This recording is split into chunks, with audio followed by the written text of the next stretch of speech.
Good afternoon. I have the pleasure and privilege of hosting today Rajkiran Madangopal, co-founder at Banyan Nation. So Raj, welcome to the show. Thank you, You are an environment yodha.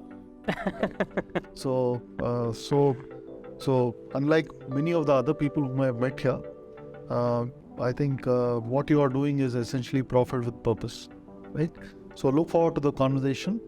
So let's start with, maybe just to get a little bit of a perspective on your journey. You told me that you studied in Delaware and then came back, etc. So let's start from there, right? So let's talk a little bit about your roots, and then you went to the US, and then you decided you wanted to come back to India and build a social enterprise of sorts in India, right? Sure. Let's start with it. Yeah, first off, thank you so much, MSR, for having us. Unfortunately, Mani could not be here today, but we are super stoked to have this conversation with you. I think sort of full circle for us because, for all practical purposes, all the Banyan was, incubated at Columbia's greenhouse. Unintentionally or intentionally, we sort of quit what we were doing and came back to India and to Hyderabad, and we ended up at T-Hub when the floorboards were sort of coming up at the IIID campus. So exactly. So really happy to be here and share our journey. Just to dial back, this July Banyan will be 10 years old. And Mani and I go back 20 years. He's the co-founder and CEO. I'm the co-founder and COO. We met back in when we were doing our masters in the University of Delaware. He's an electrical engineer. I'm a mechanical engineer. I was working on robotics, and he was working on wireless communications.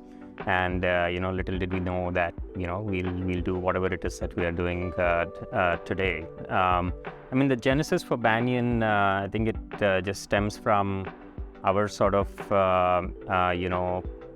passion to solve really complex fundamental problems. And we were looking at a lot of different things back in the day. And definitely, being born and brought up in India and, going to school here, very rooted in the culture and ethos of the country. So, between healthcare and education and everything else under the sun that you could potentially solve, we picked waste management. And that's how sort of, our journey began back in 2012. And today, we are considered, without a doubt, the premier plastics recycling company in the space. I can say with a lot of confidence that we pioneered the circular economy when it comes to recycling of plastics and putting recycled content back in mainstream products and packaging. We are the sole supplier to all the FMCG brands across the country, the oil and lube majors, your consumer goods, durables, anything and everything that a consumer touches or uses in some shape or form in day-to-day life is what Banyan sort of picks up and recycles using the technologies that we've developed over the last decade and puts it back in the shelf, thereby closing the loop. Sure. So let's start from the beginning, Raj. I think first is, when you told me that you came back to India, first started with focusing on waste management, and then you pivoted to doing what you're doing today. So let's start with there, right? So first of all, why waste management at that time, and then what caused you to think about a pivot, and then tell us a little bit about the size of the challenge which you are trying to solve, right? And then a little bit about how the total addressable market and whatever you're doing today, what's the current capacity, and then a little bit about what challenges have you had to go through the journey, right? That will be useful for our audience. Yeah, absolutely. Why waste management? Like I said, we come from a space of problem solving. We've been, research scientists. Mani was developing iPhones. He used to work at Qualcomm and Apple, and he was the lead for, iPhone 4, 5, 6.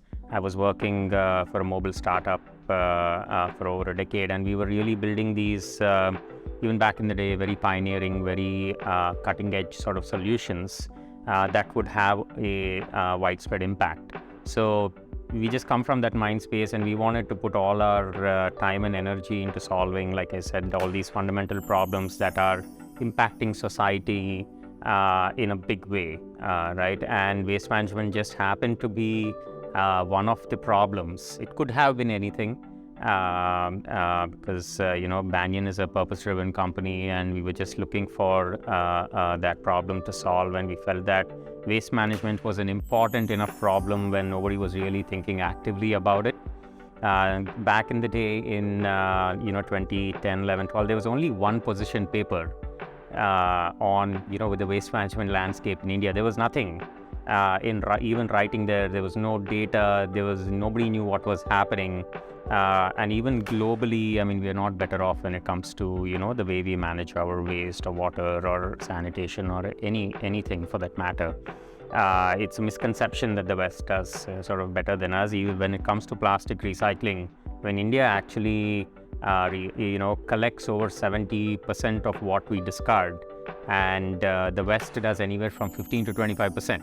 We have, remember, when we were growing up, we would never throw anything away. We would always try and find ways and means to.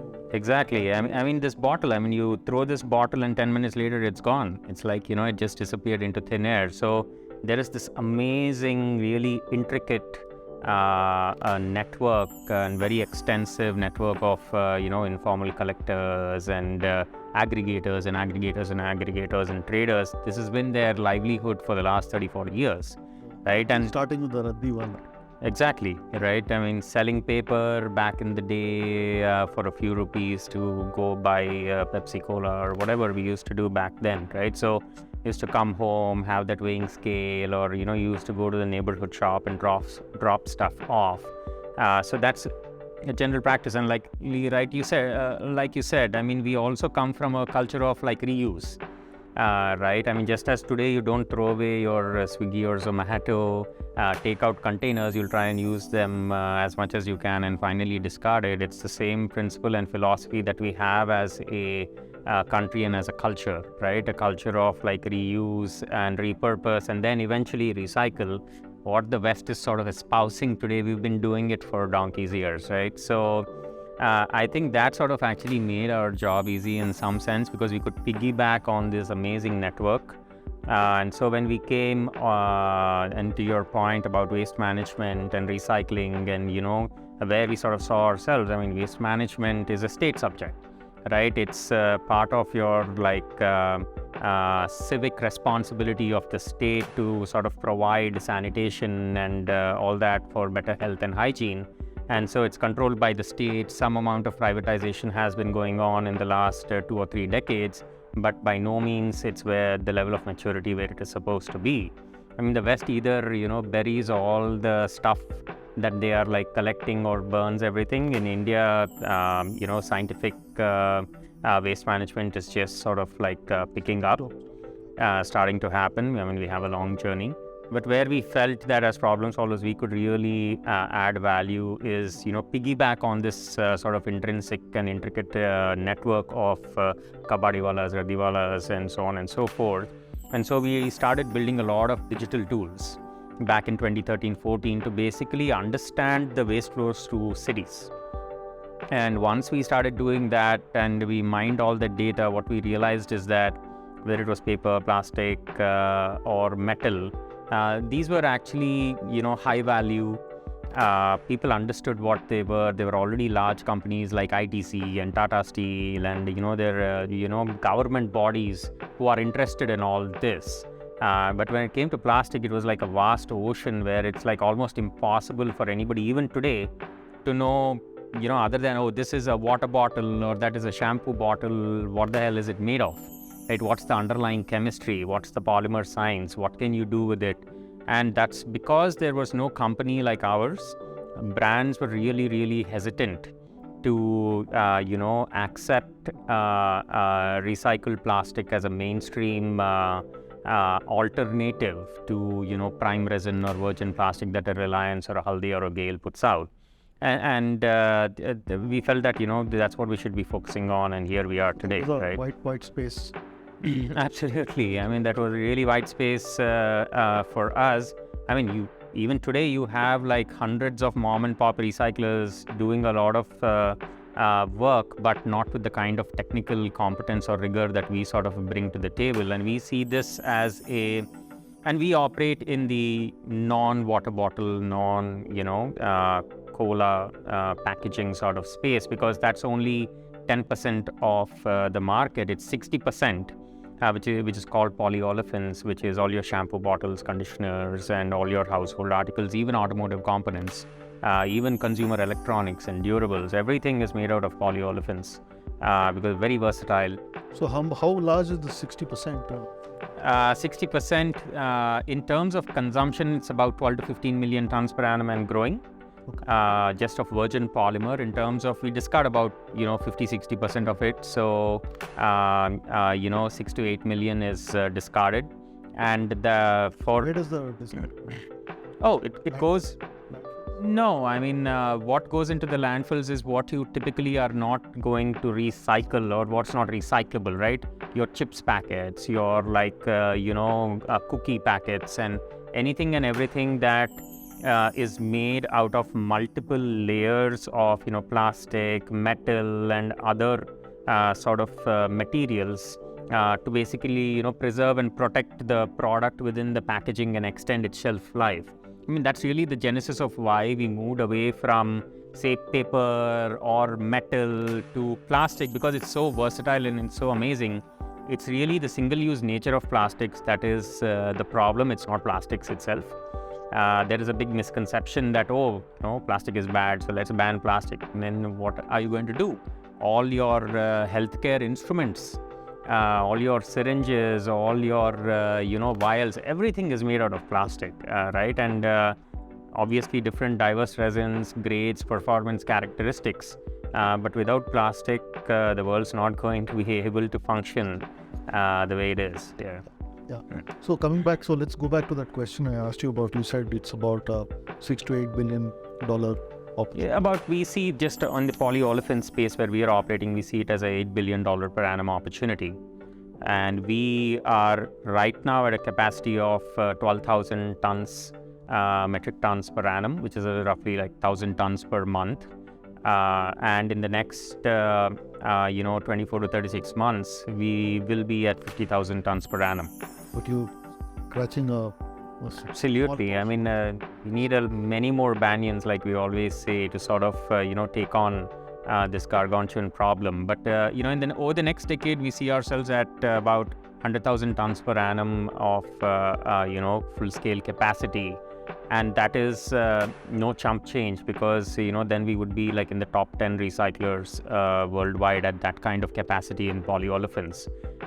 Because there are many, like I said, mom and pop recyclers, but having that kind of scale, that kind of capability and diversity in terms of resins and grades to put back into mainstream products and packaging is a huge challenge and an opportunity for us. Sure.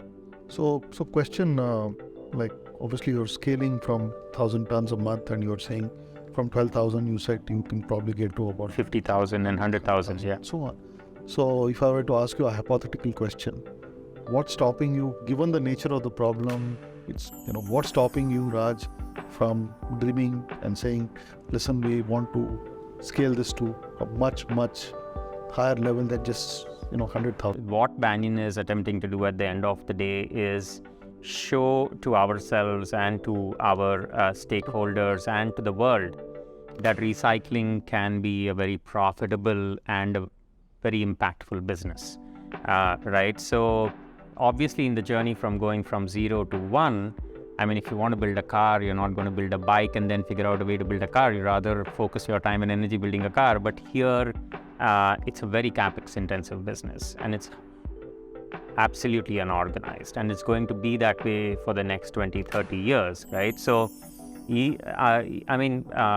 because like I said, waste management is a state subject, and recycling is driven by informal market forces, and we are piggybacking on all the good work, right? So we are a vertically integrated company. We run our own supply chains. We do our own polymer science and technology. We put these premium recycled resins out into the market.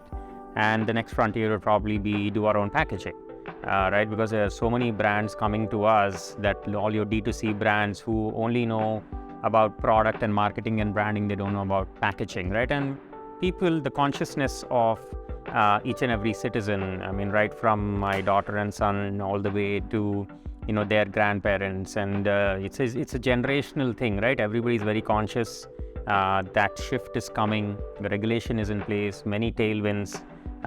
It's a great opportunity, but we have to be very mindful in the manner in which we scale, because if you scale mindlessly and you are an expert, you know more, then if you don't make the economics work, then you cannot build something that is going to be sustainable, resilient, and obviously profitable, and achieve the kind of goals and objectives that we are looking to achieve. Yeah. Sure.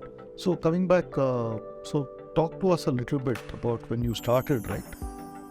2012, like 2013 kind of thing, like to now, right? You mentioned that today you're able to do about 12,000 tons. Obviously, you scaled your team, right?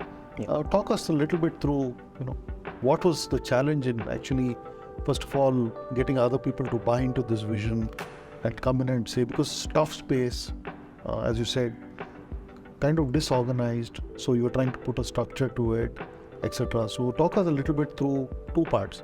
One was how did you go about building the team? Second is also a little bit around the funding part. How easy or challenging was it to position the story, sell it, and say, listen, we're not an NGO, we're actually solving a problem and trying to make a business out of it, right?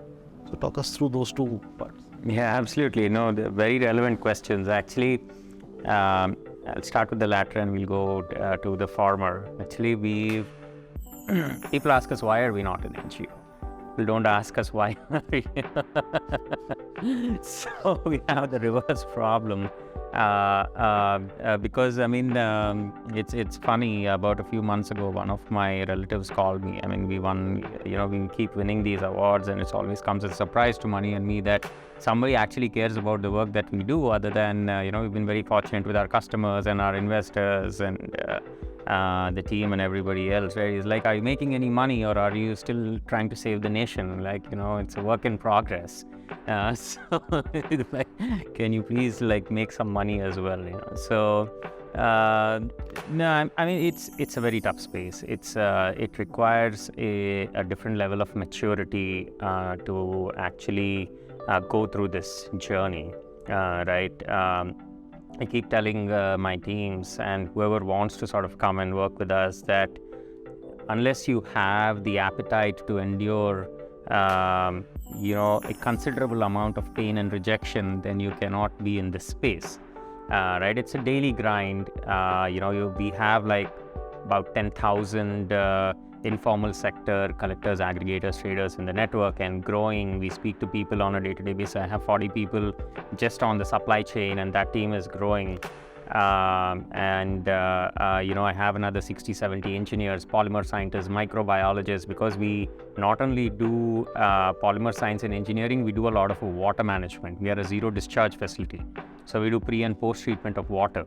So we could be a water company as well. So we're a water company masquerading as a recycling company. So there's a lot of work, obviously, and we're a mechanical recycling company. So hardcore, engineering.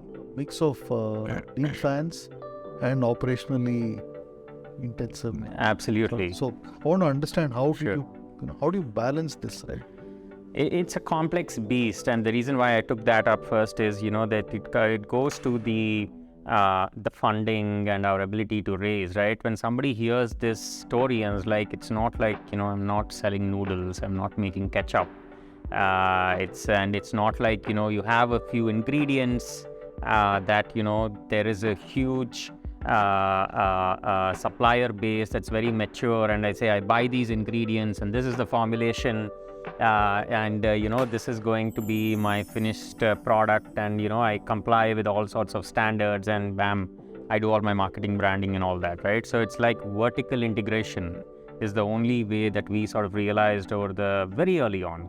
A few months by the time we started, we knew that if we are not doing this, build a vertically integrated company, this problem cannot be solved because the maturity level does not exist, whether it is in the space itself or the kind of the stakeholders that you're going to attract, whether it's the customers or the financiers or what have you, right? Obviously, banks are not going to talk to us. It's only now that banks are starting to sort of at least have a conversation. But we've been very fortunate as well because, we started off as an impact story because at least, and there also we disappointed a lot of people because you're like, you are not working with rack pickers, you're not doing this, where are your social metrics, where are your environment metrics, where is, and we are like, but we are just trying to recycle plastics, right? So a lot of good people took a chance on us and have been walking the journey with us, and we've raised close to $15 million till date, and obviously it's a very capex intensive business, and like you said, it's a complex beast. Supply chain is one problem statement, ops is another problem statement, and then engineering R&D is a different problem statement.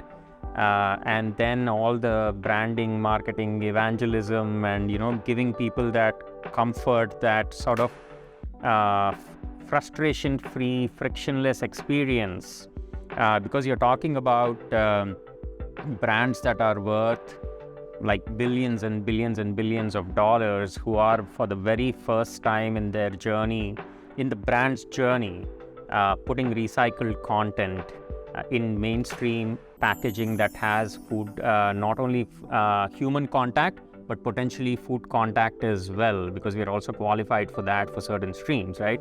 And just in the last 12 to 24 months, we've put out over 1 billion bottles on the shelf with Banyan's premium grade recycled resin. So up to 50% of any shampoo bottle, if you take like Unilever or Reckitt or Shell or all your oil majors, up to 50% across the board, it's all Banyan's PCR. Now, some brands are going towards 70%, some are going towards 100%. So we are, part of sort of their journey and their evolution. Okay, Raj, I'm going to ask you a few questions with respect to how you built your business, right? So first question is, the two of you obviously know each other forever, right? And what's the, who does what in terms of roles and responsibilities? What are you accountable for? And what is your co-founder doing? Sure. Actually, Mani puts it in a very eloquent way. He said, I do all the talking and he does all the work. So it's really, he should be all doing this podcast, not me. Okay. But no, I think we just, the roles sort of pick themselves. He's a very sort of out there, extrovert who likes to put himself out there and wears his passion on his sleeve. So he's a natural when it comes to going and pounding on the pavement and knocking down doors and convincing brands and investors and the rest of the world to sort of believe in us and in the vision and in the mission and to back us, and he's been able to do that really successfully. So you do the grunt. So tech. Simply put, yes. All the tech part. Let's talk a little bit about, obviously in your journey, you had a lot of people who would have, there would have been naysayers. And I'm also assuming, like it says, they say it takes a village to raise a child, right? Talk to us a little bit about the people who've been influential in your journey so far, right? It would be good to get some insight on who, the various entities as well as the various individuals who played a role in your journey. No, absolutely. I mean, you put it very rightly. People always ask us, what does Banyan Nation even mean? Right? Why did you pick the name? And, just as you said, I mean, we've always believed that it takes a village to raise a child, and Banyan is still in its infancy, right? I mean, we are hitting certain milestones that, we've always sort of wanted to, accomplish. It's always a step function. And the genesis of the name really is, when you take India and the way We are sort of organized in villages and gram panchayats and what have you. All the important decisions were taken at a very grassroots level under a banyan tree. And so, I think that sort of has, stayed with us. And we are a combination of, a football team and sort of, a family and a community sort of coming together. Whether it is the customers who are backing us, whether it is the suppliers who are on this journey with us, whether it is our board and investors, a lot of heavy hitters there, right from hedge fund managers to, one of the largest petrochemical traders across the globe, to a lot of petro giants who have, on the journey with us. I mean, we take inspiration from sort of each and every person, and that's been our, money and my conscious sort of decision as well, to bring in stakeholders who can push the envelope for us and help us get better. So that's how we sort of approach each and every thing that we do. I mean, also you asked a very pertinent question about team and how we sort of convinced people to come aboard, right? I mean, we have some very fantastic people. We have our colleague Rashi.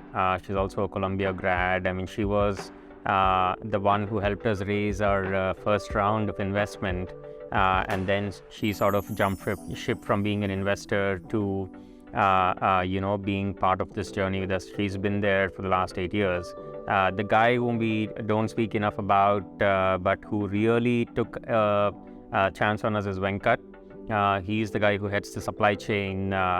He's an IMA grad, he's a farmer, he's an expert in microfinance. So when we started, we were like, how do we go about doing this? So we found Venkat, and he was really employee number one, and he brought in another 4 or 5 people who sort of believed in him to come from microfinance and agri, and that's how the entire sort of journey started. We started with supply chain first, and then we moved on onto the polymer side, and then everything else sort of flowed from there. So each and every person that we bring in, we like to say that it's not so much about, we are a brand of some repute and recognition, so people definitely want to work with us.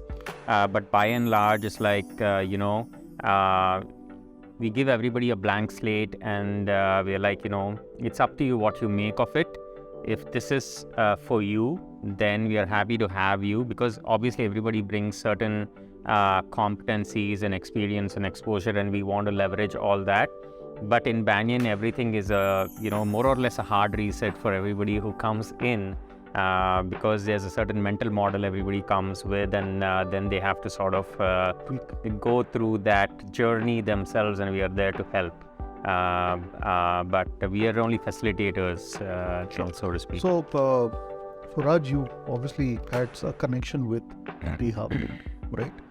And so what I'd like to get an understanding of is, and you don't have to flatter us, right? So please be, as candid as you want to be. What do you think T-Hub has been helpful in your journey, right? And what is it that you think, based on your experience with T-Hub, is there a takeaway for others, who are trying to, work in very challenging spaces like you are, right? Where do you think T-Hub really added value to you in this process? And also a question of, obviously, you're in Hyderabad, and obviously there's a government here which is also very socially and environmentally conscious. What role have they played, both T-Hub and the government, in your journey? Sure. Absolutely. I mean, it's going to be a salesy pitch for T-Hub, but it comes from the heart, because I think, the government of Telangana, the first person that Mani and I met when we came back to India and Hyderabad was Mr. Jayesh Ranjan. So Jayesh has been a huge, supporter of Banyan. I mean, we are definitely in touch with him, and he knows the kind of progress that we have been making. And I think he was the one who suggested, why don't you guys go sit out of T-Hub? We were one of the first startups to sort of come and sit out of here when we didn't know what we were doing and nobody knew what the hell we were doing. So it's been a very interesting journey for us, and we've gotten a lot out of the relationship as well, because we got an opportunity from the state. We went and met with the city of Warangal and the then commissioner and collector. We did a small pilot there when we were, still in the phase where, although we were focused on recycling, we were still very gung-ho about waste management and smart cities, and perhaps we could still make a dent. Right, as entrepreneurs, you really want to solve every problem that comes your way. Right now, we are more sort of focused, and we know why we exist and what we're doing. So we did a pilot there, and then we got a really nice pilot that Mr. Jayesh Ranjan himself gave to sort of track the flow of e-waste, because then I don't remember the exact year, but between him and Mr. KTR, they came up with the e-waste policy for the state of Telangana. So we did a year. 17. Something like that. So we did a year-long pilot, which he sort of backed and the state sort of paid for. And I think that's very important. I just want to put it out there that from the state standpoint, they do encourage a lot of innovation, and they give you this blank slate and say, okay, if we think this is worth what we think it's worth, and you can put in the time and energy and the resources, we'll pay for it. Right? I mean, you should not expect that it's going to be your business model, so to speak. I mean, that's not where we sort of see the state's role. It's really an incubator, a facilitator, giving you that launch pad, right? Yeah, exactly. Giving you the launch pad, right? And then it's up to you what you make of it. But we got these kinds of opportunities, which I think has been really, really helpful in shaping our own thinking when it comes to, how we work with the state and the state machinery. Sure. So you've been in the news in the last few months, first with the CT Award, Social Enterprise, and then the Forbes India Award. So how does it feel, when you get this kind of recognition? It always comes as a surprise to us, because we are like in the deep end, like you said, focusing on whatever it is, and then somebody comes and says, guys, you won some award. And like, okay, what does that mean? Then we are very curious that why did you pick us? And it's very sort of heartening to know that, a lot of people beyond our immediate stakeholders really care about the space, that India cares about the space and the work that we are doing, whether it's the recognition from ET or the recent recognition from Forbes. So it's made a huge difference for us and for the team as well, because it just spurs us to do so much more, right? And we are on this sort of evolutionary journey. We know the problem is bigger than who we are as individuals or as an organization, and just chipping away at the mountain. So these things, definitely help, obviously, attract more capital, perhaps attract more talent who have not probably looked at it as a viable enough, career or life to tackle these kinds of problems. So that validation is very important from time to time. And obviously, for us and for the team to continue to chip away at the mountains. Sure, this reminds me of the Manji story. Sure. I was trying to break down the mountain. Okay, so Raj, couple of questions, right?